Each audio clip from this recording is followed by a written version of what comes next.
I'm doing my speed tours now that I'm using cell cameras a little bit earlier than normal, so I'm not intruding closer to season. I typically did my speed tours after September 20th because I was physically looking for rubs and possibly scrapes at food locations where doe activity was and therefore buck activity.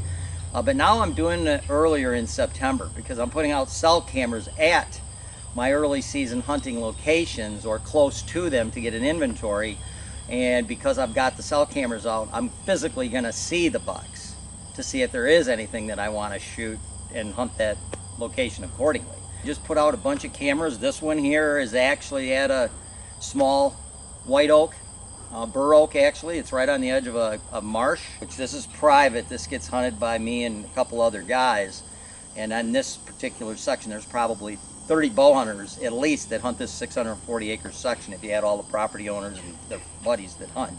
And then probably 50 to 60 gun hunters. I put out 4 cell cams today, all kind of around feeding destination locations where they actually have food. One was at an apple tree with apples. The other 3 were at white oak bur oaks that had a lot of acorns. So it's kind of cool this year. The red oaks don't have acorns and a lot of the white oaks don't have acorns. So these bur oaks that are having acorns and they're loaded to the hilt, they should be major destination areas for the early season, and I'm going to be able to tell what's here to see if I want to hunt this property or not. And then on another piece of property, my only 2 private parcels that I've got free permission on, those are back in the swamp, but they are at bur oaks in the swamp. So while those are rut phase locations as well as early season locations, because they're back in the physical bedding area, I got cameras at those, and I put them out a little bit extra early because I didn't want to do the intrusion this close to the opener. It's early September, and I've got 5 cameras out, and I'm going to put another one out today on public land, so I'll have 6 on public, and I guarantee out of 6 of them, 1 or 2 of them will be stolen. And again, Exodus cameras, or cell cameras I've been using now for 3 years.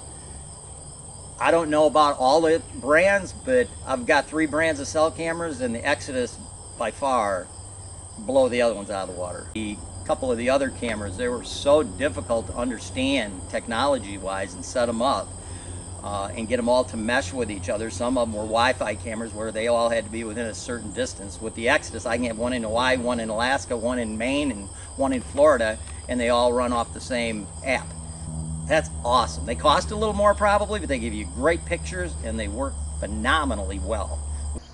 I'm at a place that I have hunting permission, and in his side yard he has this pear tree, and as you can see, this pear tree is quite loaded with pears. It's mid-September. I'm doing a speed tour, putting out some cameras. Lots of pears on the ground. And right next to that pear tree is a standing cornfield. Deer coming in here and feeding at this pear tree. You can tell right there they've been knocking some corn down, eating a little corn while they're here, eating pears. There's no trees to put up camera on, so he's got a shed here that he's not using anymore, so I ended up putting a camera.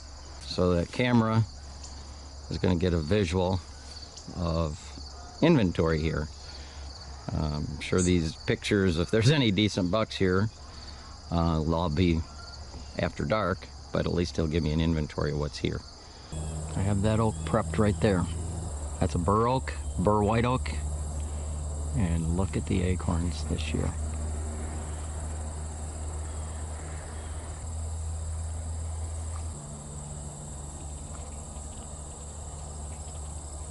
This tree's loaded, and the one I'm hunting is loaded. Totally loaded here. This is the actual tree I'm hunting in. And they had to cut these branches because they have to have access to this. There's a little tiny narrow lane here. And this year, there's that lane. It's all standing corn. So we have the perfect scenario this year. Heavy security covers corn where more than likely the bucks will be bedded, the bigger bucks, butting up to swamp marsh. It's all tall marsh grass. There's water back in there. So they could be bedded over there, anywhere in here. And then you got two huge white bur oaks that are absolutely loaded with acorns. So this is a speed tour. I'm checking my potential early season feed locations. This will definitely 100% go into the rotation, and I am going to put a camera out here. There's only 3 white bur oaks down this entire lane, button up to this corn and this marsh, and they're all 3 within shooting distance of this tree right here. As I've said many times, 3 years in a row, there was no buck in here that I would shoot. This is up in northern Michigan, where it takes a buck usually a minimum of 3.5 and 4 and 5.5 year olds sometimes aren't even shooters. They just don't have the antler genetics, and it's all sandy soil. This were in Iowa, I'd kill a deer here first set, no doubt about it. Or Kansas. Back to the entry and exit routes. 99% of everybody I know would walk down this lane right here, and that is definitely a no-no. The way I'm going to come into this is I'm going to walk about 12 rows out into that corn, where my noise will not affect anything if it's bedded along the edge of this lane, because this is thick enough where deer can bed anywhere down in here. And I'm not worried about just spooking the deer I want to kill. I'm worried about spooking any deer that could potentially run and spook deer and keep them from coming out in the evening, because this is an evening only location because it's a food source. So if I come in here on a morning, there's an excellent chance I'll spook the very animal I'm trying to kill because he's feeding under these trees. So this is an evening only location, and I will enter it through the corn. And I'm sure I'll get some arguments about that, but I would guarantee 99% of all hunters, TV, anybody, would walk down this lane, because you know why? Because it's easier. To get your highest opportunities, you got to take entries where you're going to have the least amount of impact on the location you're going to hunt for the rest of the season, not just for that particular hunt. And walking 12 rows out into that corn is the way to do it, because all of the corn along this lane is going to be rows that are in line with this lane, so it'll be very easy to walk down those rows. Mosquitoes are driving my face crazy. They don't bother my body because the scent lock absorbs the carbon dioxide, so I never have them hovering around my face when I have a face mask on hunting, just around my eyes. But right now my face is exposed. I have a scent lock cap on. When you're hunting, the only place mosquitoes will bother you is around your actual eyes. That's the only place that's exposed where they can smell the carbon dioxide. I'm at another apple tree location. This is an apple tree that I've raped. I really expected it to have apples this year, but it does not have many. There's a few on here. I thought this would be a rotation tree this year because it didn't have apples last year either. So this will not go into my early season rotation, which is kind of a bummer because it's been such a good tree. This is the tree I'm hunting from. It's a red oak. The red oak has no acorns, but you can see where I'm up there. I like bigger trees. I don't like small trees. You have less opportunities from small trees because it's much, much easier to get picked, even from a distance where you might not even know a deer's looking at you, especially when the foliage is down.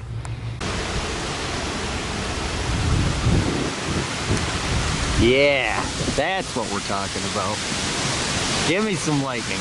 Come on, nature, bring it on.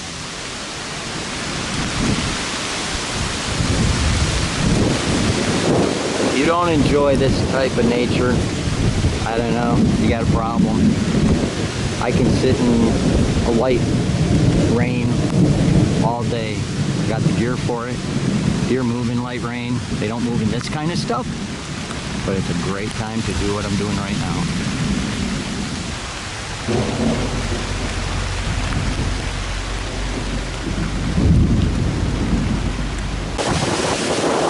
I absolutely love this weather. I'm out here on a speed tour.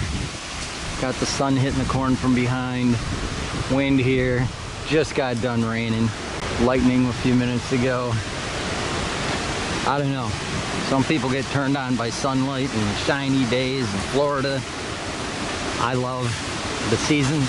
I love cold. I love warm. I love cool. I love rut hunting, I love nature, and I love how nature works. To me, it's just awesome. I love hunting in the rain, I like scouting in the rain, I like prepping locations in the rain, I like doing speed tours in the rain because it masks my noise, it masks my presence. I'm not worried about my scent, but I'm worried about my presence. And in this kind of weather, it's perfect. Deer are not moving right now. Deer move in the rain, but when it's this windy and thundering out, they lay pretty tight. So this is a good time to do tours. Okay, I'm walking back to another location in the heavy brush where there's a couple apple trees. Got a dense bedding area over there. Got a tree over there too, but I have to use waders to cross this river.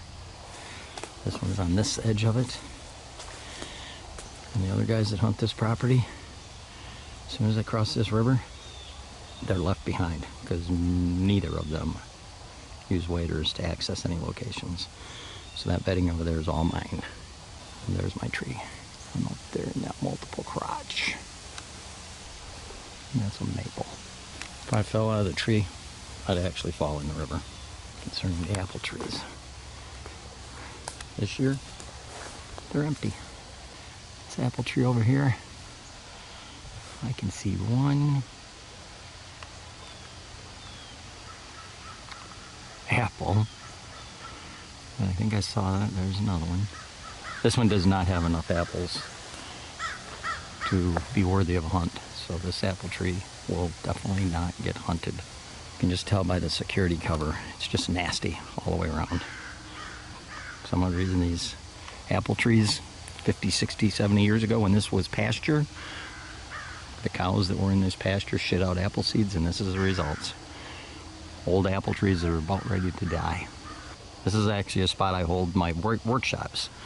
And every single person, before they've seen that prep tree, when I ask them what tree they would prep, they either pick this little black cherry right here in the front. It has that little crotch there. Or most of them, probably 80%, pick this white oak right there. But that's a straight trunk tree. On a straight trunk tree that's that small a diameter, it's much, much harder to get away with movements. Whereas in that tree back there, I'm a little bit farther away, and I have a lot of wood around me.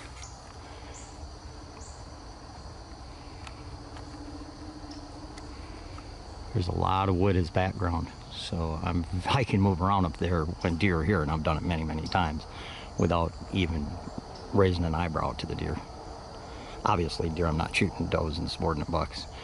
But this tree here, I guarantee, if I prep this like everybody on YouTube does, when you spin around to the side of that tree, you're probably going to get picked a decent percentage of the time. Obviously, not all the time, but a lot of times. So the trees you choose at a destination location where deer are going to feed for a period of time make a big difference in you getting opportunities. Because if you get picked and they spook, even the deer you don't want to shoot, if they spook, other deer will likely not come in. Especially if it's does that spook, because they'll snort and run and make all kinds of noise. And any deer within a quarter mile can hear it. You can see here where I chopped a lot of branches out of this tree. Branches off here that hung down and blocked my shots to the back side of this tree.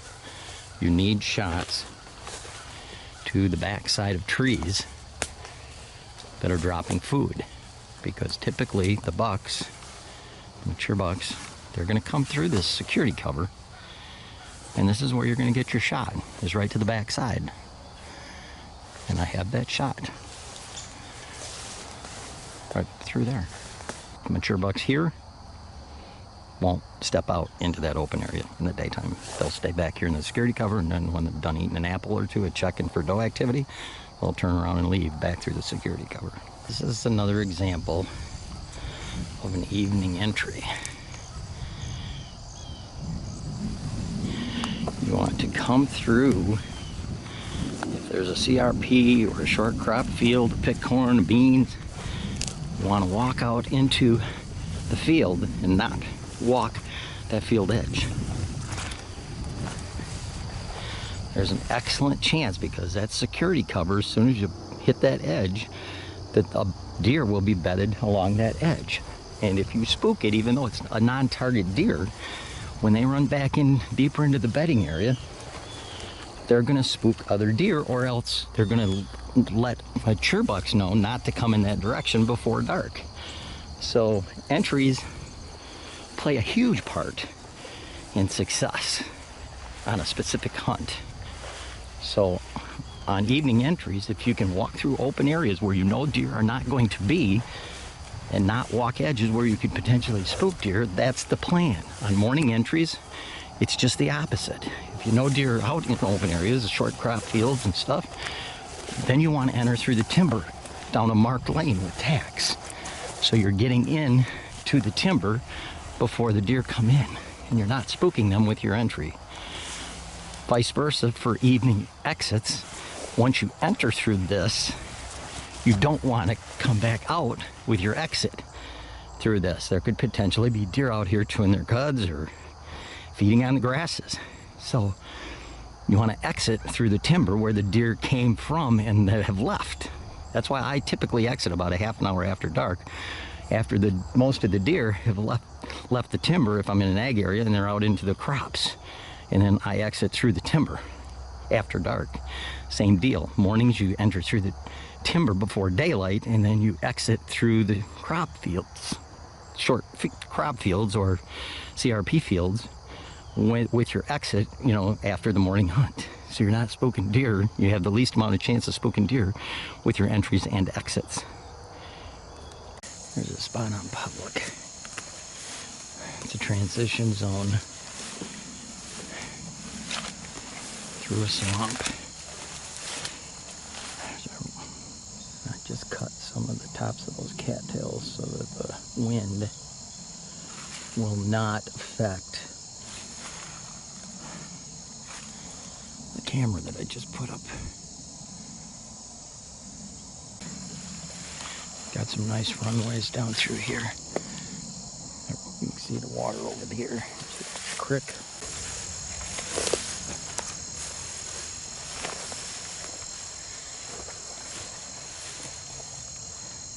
These deer are traveling right down through here, right down along this edge. They're going under that big log over there. And the reason I got the camera here is there's two big oaks right there. There's actually 3 or 4, and there's some more over to the left. And these are white bur oaks, and they have acorns. And I've hunted out of that tree before, and I'm up above that crotch, which is probably 28 feet. There's acorns here. Got this beautiful marsh. You're gonna come in here right at dark, a good buck anyway. The other does will come out in that timber and feed on acorns under that tree. But there's excellent chance a buck will just before dark. So I gotta sit in that tree for 4 hours to let the other deer come in and feed, just to potentially get a shot at a buck coming in within the last 5 minutes before the end of shooting light. Now this is back in the swamp, so this here is also an early season location because it has acorns, and it's also a rut phase location because bucks tend to skirt the inside edge of the swamp on the mornings, you know, like 10, 11 o'clock in the morning during pre-rut and rut, scent checking for does that come out of the timber into the swamp to bed down. So this will be an early season spot. I might hunt 1 or possibly 2 times, but other than that, it's going to be, I'm going to leave it alone after the first or second hunt, which will be done by the 5th of October. I'll leave this alone until pre-rut, which is going to be late October, Halloweenish.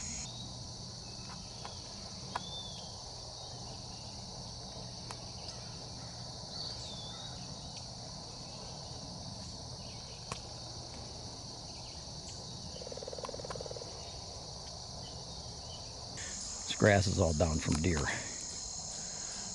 If you notice, they're right underneath the outside branches of that oak. That oak has started to drop acorns, so they're in here already in this tall grass, searching for acorns. They just started dropping. Again, this is a speed tour. This is along a transition route.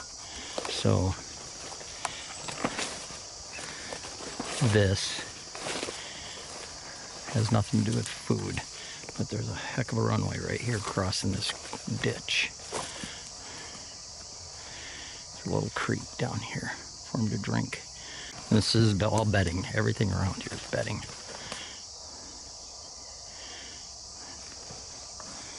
Just a nasty bedding area back in between a couple marshes. When you get into open timber like this,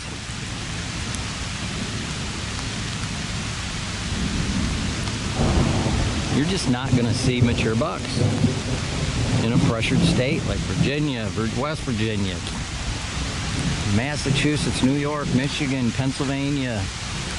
You know, you get into other states in the Midwest and you know, there's not as much pressure, there's a lot more mature bucks, and they'll move into this open area sometimes. But it's really, really rare. It's so rare that I don't even think about setting up in this kind of stuff. It's just too open. Yeah, the years these trees have acorns, there's lots of food here, and there may be sign like rubs and possibly even scrapes in here, but it's all after dark. And sign that's made after dark is totally meaningless.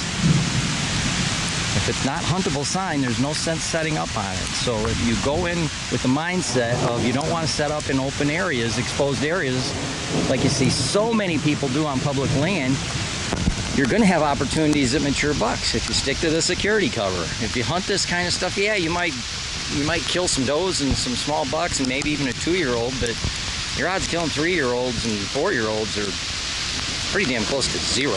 They just don't come out into this open, vulnerable area. They've been shot at, they've been wounded, and they know better.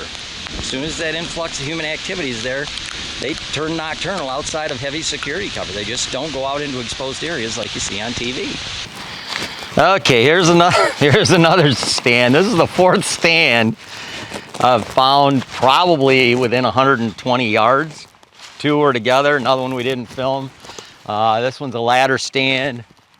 Guy's got flag and tape on the back side of the trees so he can find it easier, I guess, you know, if he's coming in here on a morning hunt. But again, it's just wide open timber.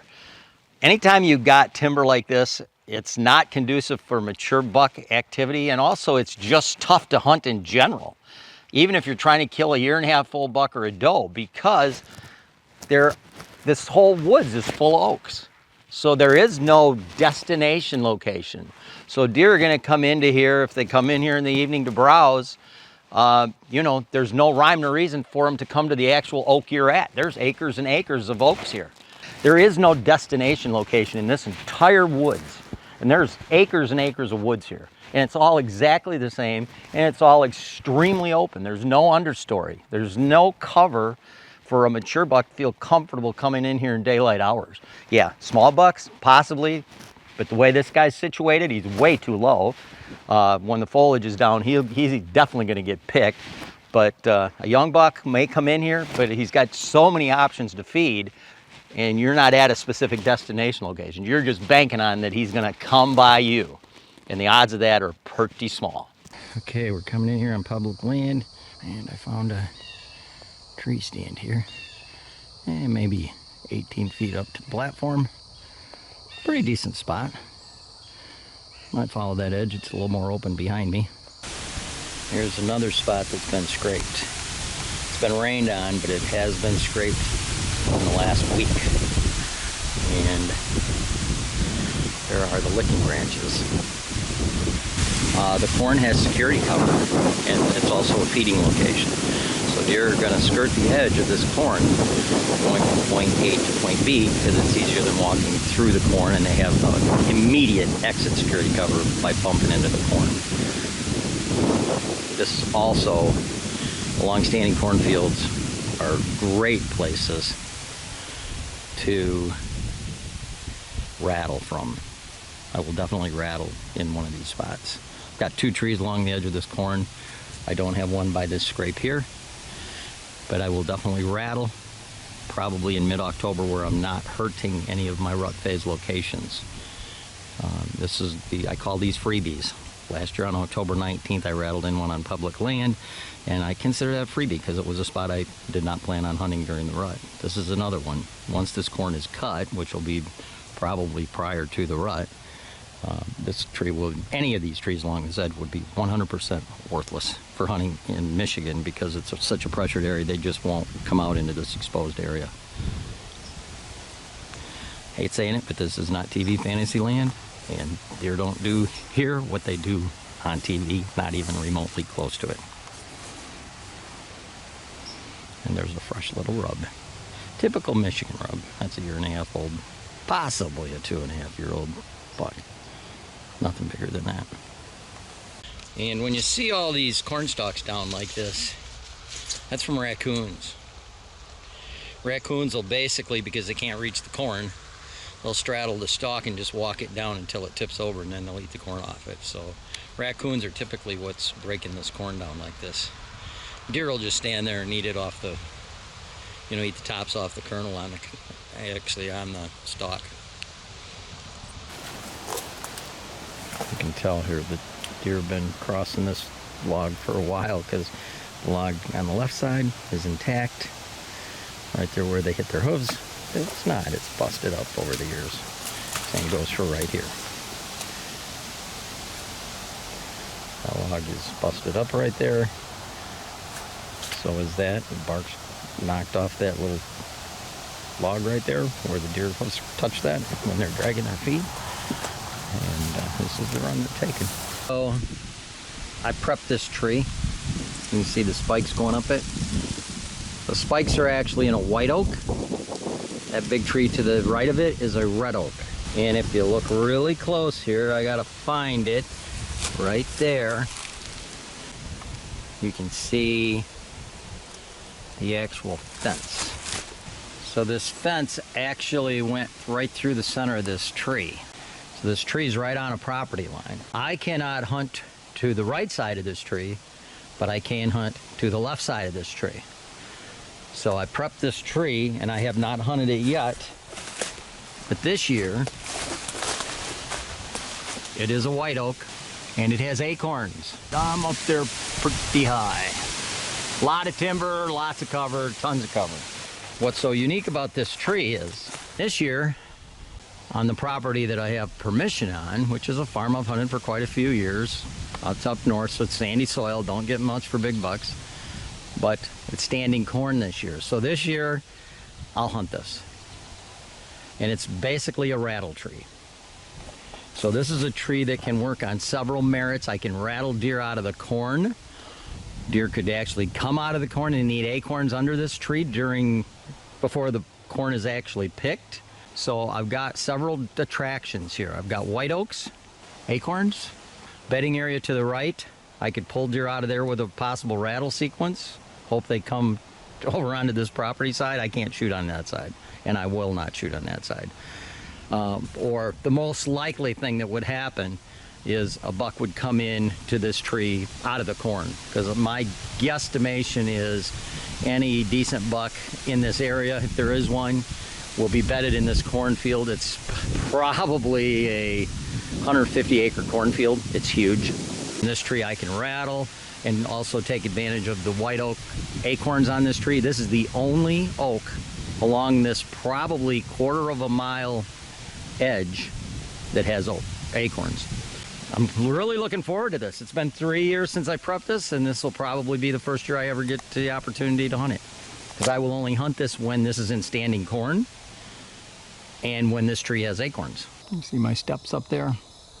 Not super high, probably 22 feet, but I got lots of wood around me, lots of background cover. You can just get away with a lot more when you're in these big trees. A lot more movements. Okay, I'm up in a big oak, white oak, and it has some acorns overlooking this big, huge cornfield. And like always, I have a ring of steps around my tree. For all of your milkweed fans, check this out. I don't know what people pay for milkweed, but I'm sure there's $1,000 worth right here. If it was something I needed, I would use it. I used it in the 60s and 70s, and even early in the 80s, but since properly using ScentLock, I have no need for this. I don't care about deer downwind. It means nothing to me whatsoever. It is better than a wind checker. Follows the thermals much better. It's a lot lighter than a wind checker. But it's archaic as far as I'm concerned. Okay, this is a big red oak. You can see the pointed lobes on these leaves. And it is bare. I've got a tree set up out here next to this. Years this has acorns, which it did last year. Scrape right there was active. Deer have memories that this was a doe location last year, so they are visiting this, and it looks like that scrape has maybe been, it's definitely been stepped in, but it has not been scraped. So bucks are still coming by here, older bucks, because they have a memory, at least 2-year-old bucks, after a year of breeding season, and just to check to see if there's going to be doe activity, which there is absolutely none here. There is no activity here whatsoever. All these weeds are standing straight up. So this will go dead without a doubt, but right now, and it's a couple weeks before season where I live, even though this is at an oak, there's no acorns in the trees, so this will be a tree that's out of my rotation. So when I say I have 40 to 50 locations, you know, only 10 to 15 of them may get hunted during the course of an entire season. And none of them get hunted more than 3 times per season. I'm at another apple tree. And again, it's all heavy security cover, budding to standing corn. This one will get hunted this year. Has lots of apples. A little bummed because they're on the wrong side of the tree. There is a hill. I need them to be down on that side of the tree, fall and roll. Because my hunting tree, well, it's back behind here. This tree does drop apples late. We looked at another tree with yellow apples that drop early and are a little more bitter. These are sweeter apples. So this will be a tree that'll drop apples probably into November. So this can be an early season location as well as a rut phase location, because the does will be eating here during the rut phases, pre-rut and into the rut, which will obviously attract mature bucks if there are any here that I want to kill. And the tree that I hunt is right there.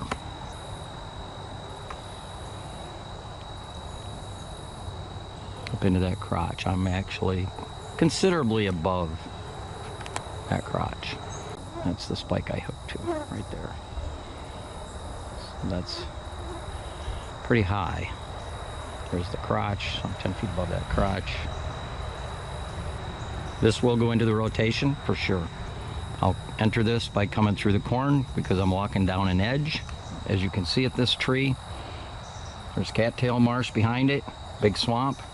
So you got heavy security cover behind it, heavy security cover around it to transition from any direction, as well as standing corn and the crops to the side. So you got heavy security cover totally surrounding this tree. This will be a rotation early season tree as well as a pre-rut tree. You can see the apples on the ground here.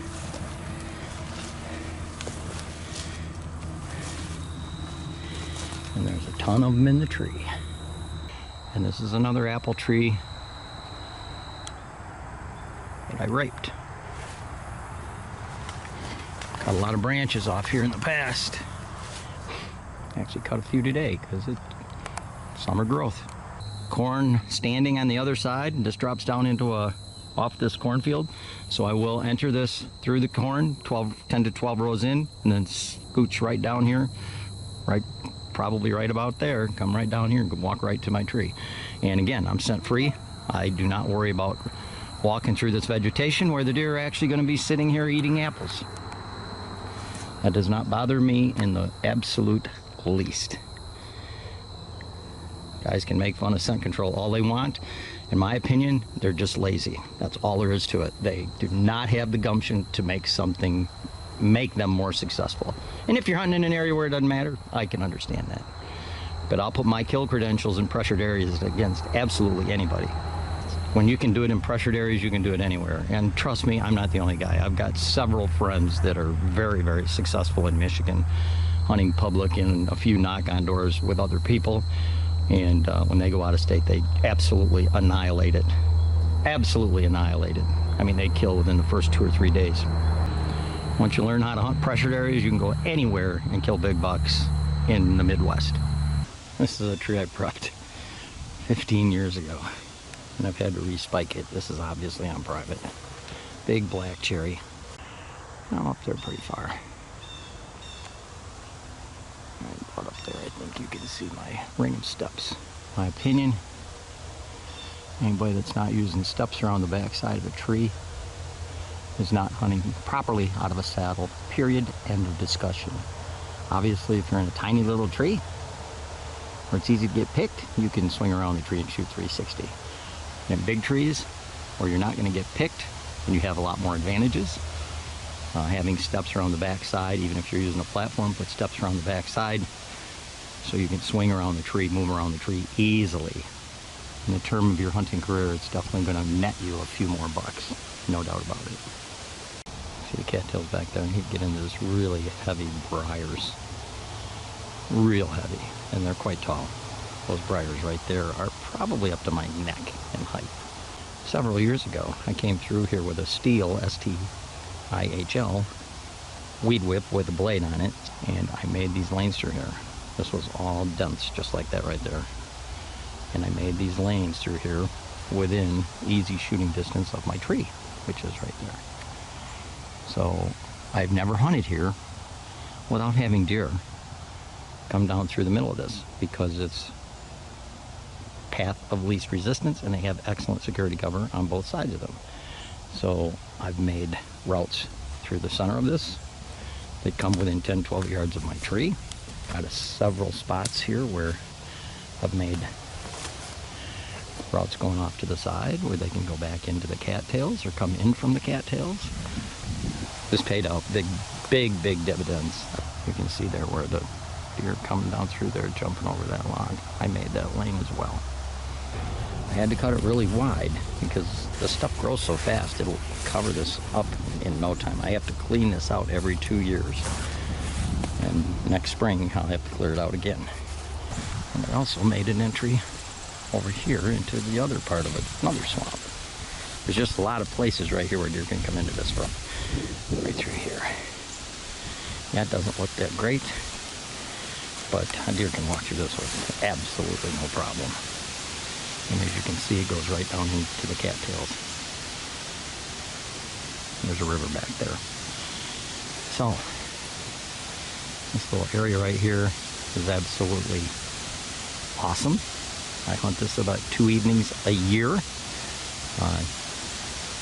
I'm going to speed tour check another tree, and I had to come by this. That's why I'm doing this. These lanes will have to be cleaned up again next spring, that's for sure, because that's getting pretty tall. Give that another year and that'd be covered up pretty dense. I'm coming out of this corn to a tree that I have prepped, and it's a bur oak, and I don't see any acorns on it. Oh, take that back. There's an acorn right there. Now this tree here has acorns, a lot of them. This is right next to my hunting tree. So this tree will likely go into my early season rotation. So far, about half of the trees I visited will not go into my hunting rotation. This one probably will. Typically, the farther up the trees you get, the more acorns they have. There's another one next to this. Another white oak. That's a regular white oak. That's not a bur oak. You can see the acorns there. You can see the water in the background. So you got corn on one side, which deer like to walk edges of corn. There's 3 or 4 right there, 6, 7, 8, 9. There's 10 white oaks here in a 50-yard stretch, and my tree's right in the center of them. Lots of acorns, haven't dropped yet. So this little grove of oaks where you've got a relatively shallow river. I actually can cross that with hip boots most of the time. You got a big bedding area on the other side of it. You got standing corn on this side, which deer walk the edge and they feed in a corn, and it's also security cover and bedding area. It's a good rattle tree. and there's acorns. It's basically got everything this year. And it has another additional little perk. The tree I'm actually hunting, which has just a very, very few acorns, actually has scrapes underneath it. There's one right there.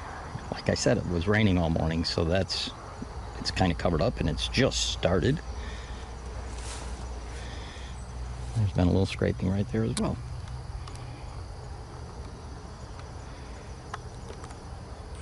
Why are they scraping under the tree without the acorns?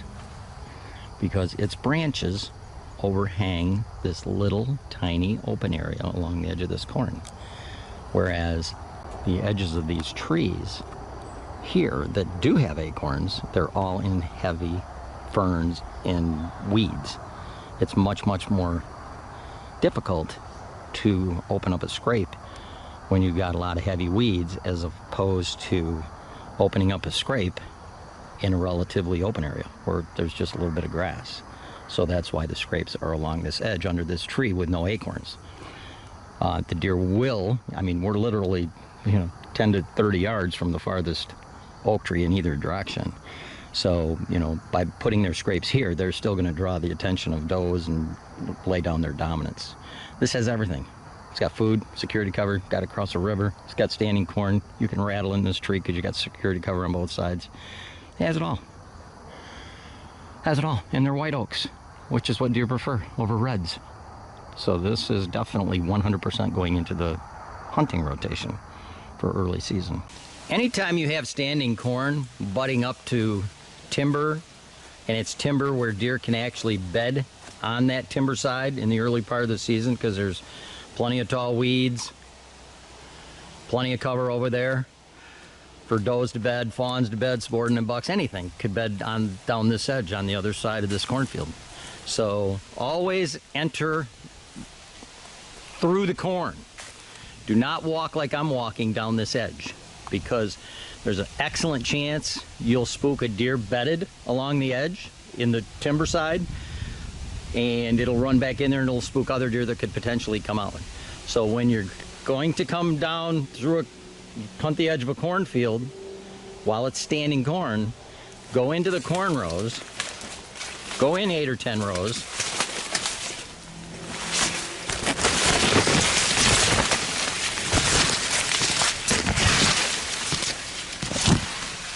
and walk down a corn row. Now this is before season by quite a bit, but enter through the corn. That way you're not spooking anything down the edges. Your odds of spooking something in the corn when you're only a few rows in is very, very small. They usually don't bed in the hedgerows. They bed out towards the center of the field farther. Sometimes when I'm having to cross a cornfield and I have to walk perpendicular to the rows, I will actually bend the corn stalks over 45 degrees so they don't lose the corn, but it creates a walkway for me from wherever I park to get to my hunting location. And here's a visual of that. Requires quite a lot of time, but again, it's all about getting potential opportunities. And the quieter you can walk through the middle of a cornfield, the better chance you have of not spooking deer bedded within it. This is what you do when you have to make an entry route through corn perpendicularly to the corn as opposed to down the rows. That tree right there, it's a big red oak. It's a tree I hunt. In the years that tree has acorns, and this is in standing corn, what I'll do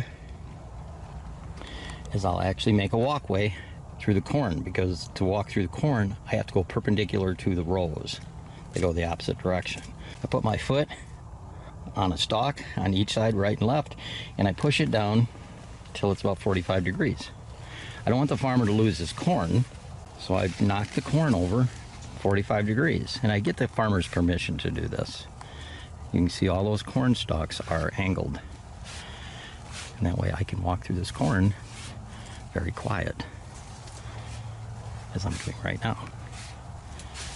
In fact, my pants rubbing together are making more noise than walking on the ground. So this is a very quiet entry for an evening hunt without spooking deer that are bedded in the corn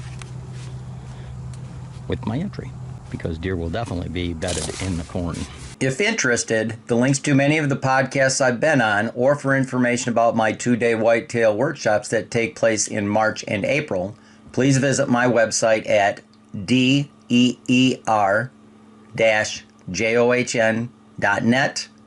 Thank you for watching another episode of Eberhart Outdoors, and to receive notifications for future videos, please subscribe.